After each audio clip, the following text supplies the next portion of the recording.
Hello, this is Gary Marr from Window Community College.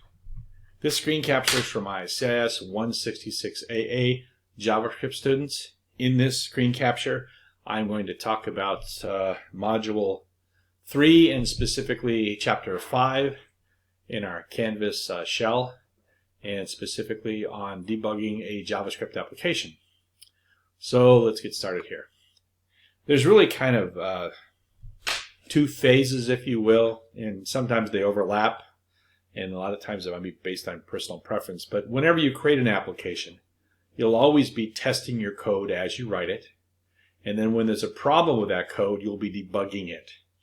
Now, debugging is a strange word. It actually comes from Grace Hopper, Admiral Grace Hopper, who's the mother of COBOL, and she was doing some work. She's one of the famous women in computing. She was doing some work on some initial computers after World War II, I think at Princeton or Yale. And it was a very large piece of equipment. It probably had the power of your wristwatch, not even that. It was probably the size of a building in terms of its complexity.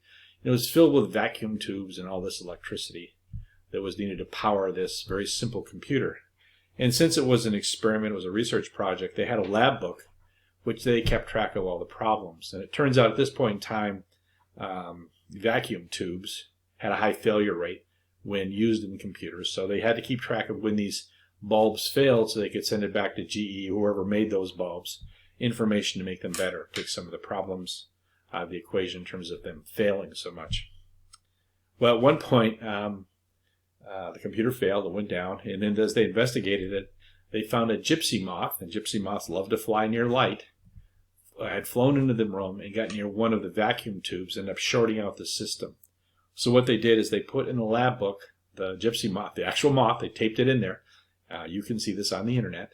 And they said there was a bug in the systems. That's where the word bug came from, or at least that's its original definition as part of being a problem of electronics. And when you're debugging something, you're trying to remove the problems. So the act of debugging is to fix the errors before the application goes in production. But more importantly, there could be errors too that you found while you were testing it, because you're always going to be testing it. In regards to testing, what you want to do is come up with some sort of test plan. Maybe if it's accepting a number of your application, you're going to put a negative number, a positive number, an equals number. You might put an alpha in there and just see what the program does, if it behaves accordingly, and if it doesn't, you may have to go back and fix the code. For example, if you didn't program your application to warn the user they keyed in an alpha letter for a calculated number, it'll blow up. So you want to test that, and that way, if you did forget about it, you could go back and modify the code. There's three different kinds of errors you're going to run into with all programming languages: syntax errors, runtime errors, logic errors. Syntax errors are when you have got a typo. Maybe you type the variable name in wrong. You transpose the numbers, got them reversed, or the letters reversed or something. It might be you forgot greater than equal to. You only had greater than in your logic. The program failed. In the case of the greater than equal, you had equals greater than. That'd be a better example. That would cause it to have a syntax error. A bad variable name would cause it to have a syntax error. Runtime errors are when you basically ask the computer to do something it can't compute, like trying to do math with letters or trying to divide by zero. Divide by zero is the classic. You can't do that. Try it on your calculator, see what it shows you. And then finally, there's logic errors, and this is where debuggers help out.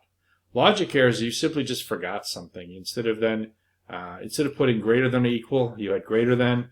The program works fine, but when you tested it, it didn't work for one particular scenario. Maybe it was supposed to give the customer a discount with $100. They had $100, you had greater than 100, so it didn't kick in, the discount didn't come out, therefore your test showed that your program had a logic error, and you would have to go back and fix it. Sometimes logic errors can be tricky to find.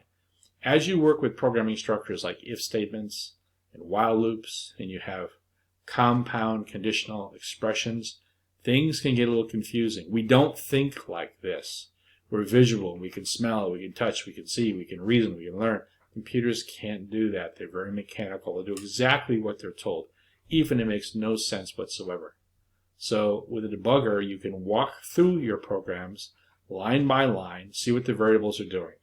See how the code is branching. Did it take the right branch in the if statement? Did it loop the right number of times in the while loop? This is what debuggers do for you And debuggers are built into your browser. We're going to be using the Chrome debugger for this class, but they're also included with Firefox and also Edge. In fact, I think the first one out there was something called Firefly, I think was what it was called. No, Firebug, I'm sorry, Firebug. And that was available for Firefox many years ago. But we'll be using the Chrome debugger in this class. That's in the book. It's very robust. It's the one I'm most familiar with too. So this is a program and logic here, and we'll look at some of the. We're going to run the debugger, not necessarily this program. You can run this on your own. But what's important here is that it's going to identify some of the errors. Okay, here's some syntax errors. I'll let you read that.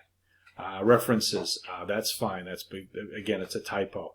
Problems with data sync comparisons. Forgetting to use parse, float, parseInt. We talked about that already in an earlier video. Problems with floating point arithmetic. These are all typical problems. Global variables, local variables. We talked about that in a previous video also. Really where the rubber meets the road for our debugger is this screen, this piece of the browser screen on the bottom. This is actually Chrome running with the Open Debugger panel. And you'll see it's got a menu across the bottom of it here. We'll look at this in just a second when I actually run some code. And what this is saying here is that on line 20 of our JavaScript, we have a reference error that is nan not defined. And since Java's case sensitive, that was supposed to be an uppercase N. So basically what it's trying to do here is it's trying to use it as a variable. And even though it's a typo, it ends up going through okay, thinking it's a variable, but then it's saying, wait a minute, I can't do anything with this because it's not defined. So you would investigate what was on that line. You'd open up your JavaScript IDE, fix it, and then run it again. You could use the debugger again if you'd like. What typically happens with debuggers, we can't see it here, is that you can usually tell the debugger where you want it to start looking or letting you step through the code. And that'll become very obvious in a few minutes. Where you start that process is called a breakpoint. And we'll set a breakpoint inside the Chrome browser in a minute, and we'll walk through some of that code. It's one of the examples from chapters 3 or 4. Let's see, is there anything else here? The rest of this is really just a short discussion. Here's our breakpoint discussion. And this is the step into over, out, and resume. This also ends up being an icon on the screen. These are the shortcuts for those. You'll see all that in an example. And I guess it's time for the example because this video, or this particular video and the coverage it has for Chapter 5 is now done. So anyways, the next step would be to run some sample code, which will be my next set of videos. Thank you.